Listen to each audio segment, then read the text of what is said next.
This 5-minute solution will show you how to change the game download location in Steam. Open your Steam and click on Steam, select Settings and click on Storage, and as you can see my current download location, this one. To change it, click on your current drive or location and click on Add Drive. Click on this drop down and select Let me choose another location, and your file manager will open up here. Now all you have to do is just select the location or folder where you want to store your downloaded Steam games.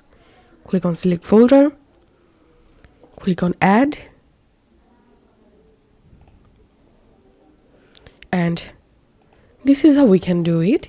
If you find this video helpful, make sure to subscribe 5-minute solution. See you in the next video.